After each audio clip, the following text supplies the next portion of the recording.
सो good morning everybody, myself Acharya Vishwendra. आज आपसे एक कॉन्सेप्ट के बारे में डिस्कस करूँगा which is the concept of optimal physics.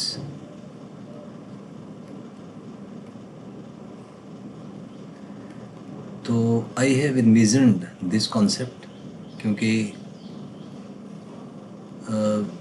Generally बच्चों को, चाहे नीट के बच्चे हों या जेई के बच्चे हों, सबसे ज़्यादा प्रॉब्लम उनको फिज़िक्स में ही आती है। So I thought to give a solution to this concern. So optimal physics, optimal का मतलब है कि मिनिमम एनर्जी और टाइम यूज़ करके हम कैसे अपने स्कोर को मैक्सिमम कर सकते हैं फिज़िक्स में। तो इसके लिए मैं आपको 3 चीज़ें बताऊंगा। कोई भी सब्जेक्ट हो जेईई और नीट में, बेसिकली उसके 3 डायमेंशन होते हैं। पहला है उसमें इंफॉर्मेशन, दूसरा है process and third is energy. इन तीनों का यूज़ करके कुछ आप कह सकते हैं कि पैटर्न्स आप कह सकते हैं या एल्गोरिथम्स कहा जा सकता है। तो इन तीनों का यूज़ करके हमें कुछ पैटर्न्स या एल्गोरिथम डेवलप करने पड़ते हैं। एंड अगर न्यूरल लेवल पे बात करें, so more scientifically these are the neural patterns और न्यूरल एल्गोरिथम्स। तो अगर हम एनालिसिस करें, मान लीजिए क्लास में 100 स्टूडेंट हैं, उनमें से एक बच्चा जेईई या नीट क्लियर करता है, दूसरा नहीं कर पाता। तो मैंने बहुत closely when I was preparing for JEE, तब मैंने खुद को भी ऑब्ज़र्व किया, अपने साथ के जो कलीग्स थे उनको भी ऑब्ज़र्व किया, टीचर्स को भी मैं ऑब्ज़र्व करता था कि वो एल्गोरिथम्स क्या, वो न्यूरल पैटर्न्स या न्यूरल एल्गोरिथम्स क्या हैं जिसकी वजह से डिफरेंस क्रिएट होता है एक ऐसे बच्चे में जो क्वेश्चंस कर देता है और एक ऐसा बच्चा जो क्वेश्चन सॉल्व नहीं कर पाता। आप एक एनालिसिस देख सकते हैं। मान लीजिए किसी क्लास में 100 स्टूडेंट्स हैं, तो जब कोई टेस्ट होता है तो उस टेस्ट में एक बच्चा ऊपर से टॉपर होगा, एक नीचे से टॉपर होगा। Teacher is the same, then why results are different? तो रिजल्ट्स डिफरेंट हैं क्योंकि हर एक स्टूडेंट के जो न्यूरल एल्गोरिथम्स हैं या जो न्यूरल पैटर्न्स हैं, वो न्यूरल पैटर्न्स अलग अलग होते हैं। जो अच्छे स्टूडेंट्स हैं, जो टॉपर स्टूडेंट्स हैं, वो ये न्यूरल पैटर्न डेवलप कर लेते हैं। And it takes time and it's a very painful process, it's not that easy. बहुत ही पेनफुल प्रोसेस है क्योंकि न्यूरल पैटर्न डेवलप करना, it's a very sophisticated sort of skill. आपके अंदर इमोशनल कॉन्फ्लिक्ट्स होते हैं, न्यूरल लेवल पे आपको दुख होता है, तकलीफ़ होगी, ब्रेन आपका फ्लाइट मोड को एक्टिव करेगा, उससे लड़ना पड़ेगा आपको, fight mode. You have to fight with yourself. आपके जो नर्व सेल्स हैं वो आपको कोशिश करेंगे कि न्यूरल पैटर्न्स को रोकने की कोशिश करेंगे, and you have to fight with yourself in a way. तो जनरली स्टूडेंट्स वो काम नहीं कर पाते। तो ये जो सारा खेल है कि कैसे टॉपर फ्रॉम द टॉप बने, वो सारा खेल न्यूरल पैटर्न्स का या न्यूरल एल्गोरिथम्स का है। लेकिन क्या है कि उस बारे में कोई बात नहीं करता है। सब पढ़ाई के बारे में बात करेंगे, ज़्यादा से ज़्यादा क्वेश्चंस करने के बारे में बात करेंगे। वो एक, this is one of the dimension, information वाला पार्ट है, वो ठीक बात है।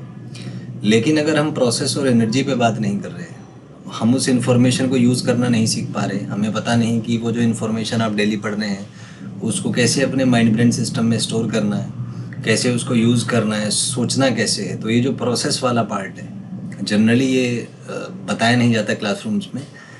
तो जिन बच्चों के न्यूरल पैटर्न्स डेवलप हैं, केवल वही बच्चे एग्ज़ाम की तैयारी कर पाते हैं अच्छे से, बाकी बच्चे केवल स्ट्रगल करते हैं। आज मान लीजिए 20 पेज उन्होंने पढ़े, तो 20 पेज में से मेरे ख्याल से 1 पेज भी उनको कम्प्लीटली वो ऑब्जर्व नहीं कर पाते होंगे। उनसे अगर पूछ लीजिए कि आज आपने क्या पढ़ा है, रियलिटी एक मैं छोटा सा सेल्फ टेस्टिंग बताऊंगा।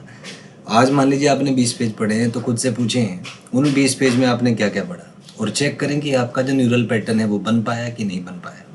जैसे ही आप ये क्वेश्चन अपने आप से पूछेंगे, आपको अंदर से बेचैनी होगी, अनकंफर्टेबल आप फील करेंगे, थोड़ा सा आपको ओड लगेगा। इसका मतलब ब्रेन ने आपके फ्लाइट मोड एक्टिव कर दिया। और अगर आप उस इमोशनल कॉन्फ्लिक्ट को जीत नहीं पाए, उसको डोमिनेट नहीं कर पाए, तो कभी भी आप अच्छे प्रॉब्लम सॉल्वर नहीं बन पाएंगे, कभी भी आप टॉपर नहीं बन पाएंगे, कभी भी आप जेईई और नीट में सेलेक्ट नहीं हो पाएंगे। तो जो पहली ट्रिक है वो ये है कि अपने आप के अंदर जो फ्लाइट मोड एक्टिव होता है उसको डोमिनेट करना सीखें। और ये एक दिन का टास्क नहीं है, 2 मिनट का प्रोग्राम नहीं है, कम से कम 21 दिन लगते हैं इस पूरे प्रोसेस को सीखने में।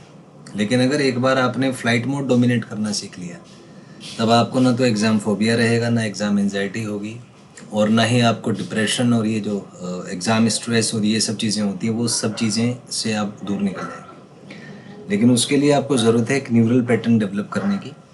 तो ये जो आज का मेरा वीडियो है वो उसी से बेसिकली रिलेटेड है कि वो न्यूरल पैटर्न्स हम कैसे डेवलप कर पाते हैं। चलिए आगे चलते हैं। यहाँ तक की बात मेरे ख्याल से आप समझ गए होंगे कि there are 3 different things, information, process and energy, और इन तीनों को मिला के कुछ न्यूरल पैटर्न्स या एल्गोरिथम्स बनते हैं जो कि बेसिस है हमारे सक्सेस का, कि हम कैसे एग्ज़ाम में जो है वो सक्सेसफुल हो सकते हैं।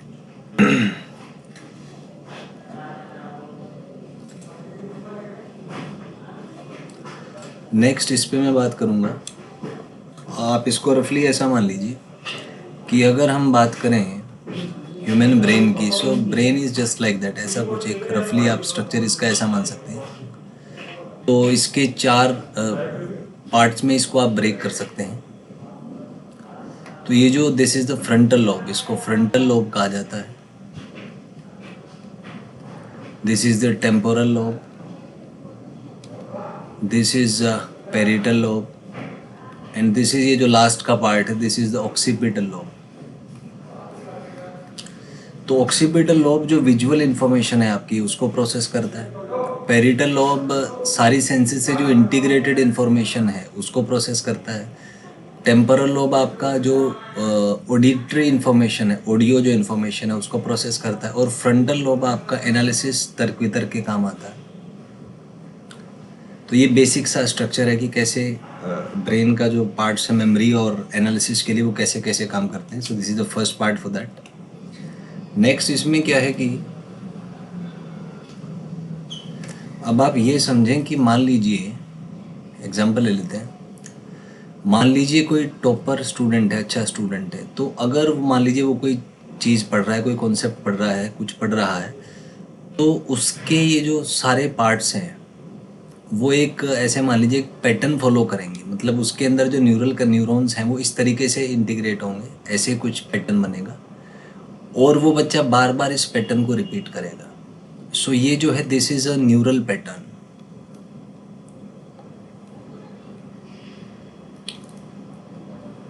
तो बच्चा क्या करेगा, पहले तो न्यूरल पैटर्न बनाएगा। मान लीजिए पहले इसका फ्रंट पार्ट एक्टिव हुआ तो यहाँ के न्यूरॉन्स एक्टिव होंगे, फिर ये सेकंड पार्ट एक्टिव हुआ, यहाँ के न्यूरॉन्स एक्टिव हुए, फिर थर्ड पार्ट एक्टिव हुआ, ये न्यूरॉन एक्टिव हुआ, फिर फोर्थ पार्ट एक्टिव हुआ। तो ये एक पैटर्न बन जाता है, न्यूरॉन्स को एक रास्ता मिल जाता है कि हमें इस तरीके से फ्लो करना है। और वो जो टॉपर बच्चा है वो इस पैटर्न को बार बार रिपीट करता है, to and fro and true. तो इससे क्या होता है, जो न्यूरल कनेक्शंस हैं या जो न्यूरल पाथवे हैं, ये न्यूरल पाथवे स्ट्रॉन्ग बनते हैं। और जब न्यूरल पाथवे स्ट्रॉन्ग बन गए तो उसी की वजह से जब आप एक क्वेश्चन को सॉल्व करेंगे तो क्वेश्चन को सॉल्व करने के लिए आपको इसी न्यूरल पैटर्न की ज़रूरत पड़ेगी। तो अगर न्यूरल पैटर्न आपने एक बार बना लिया तो आपका काम हो जाएगा, आप क्वेश्चन से आंसर सॉल्यूशन तक पहुंच पाएंगे। एक लाइव एग्जांपल ले लेते हैं यहाँ पे। मान लीजिए मैं क्वेश्चन पूछता हूँ आपसे कि 1 day is equal to how many hours. Day मतलब मैं पूरा 24 आवर्स मान रहा हूँ। तो जब आप ये क्वेश्चन सॉल्व करेंगे तो आपके दिमाग ने काम करना स्टार्ट किया होगा। पहले जो फ्रंटल लोब है इसने एनालिसिस की होगी कि यहाँ पे डे है, तो आपने सोचना स्टार्ट किया होगा कि डे और आर में क्या रिलेशन है। फिर आपके अंदर जो मेमोरी स्टोर्ड है, स्टोर्ड मेमोरी से आपने इन्फॉर्मेशन फेच की होगी कि 1 day is equal to 24 hour. तो यहाँ से आपने एक रिलेशन पे आप अराइव किए होंगे। लेकिन इस छोटी सी जानकारी को प्राप्त करने के लिए सोचिए आपके ब्रेन को एक एल्गोरिथम फॉलो करना पड़ा। वैसे मैं बताऊं कि ब्रेन के अलावा जो माइंड होता है it's a store house of information. और माइंड के जो है 3 हिस्से होते हैं, this is the conscious mind, this is subconscious and this is unconscious mind. 5 senses से हम जो डेटा इकट्ठा कर रहे हैं वो कॉन्शियस माइंड में जाता है पहले, फिर ये फिल्टर होके सबकॉन्शियस माइंड और फिर अनकॉन्शियस माइंड में जाता है।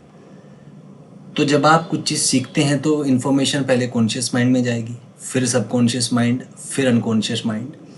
एंड ये एक साइंटिफिक मॉडल है जिसको एटकिंसन एंड शिफरिन मॉडल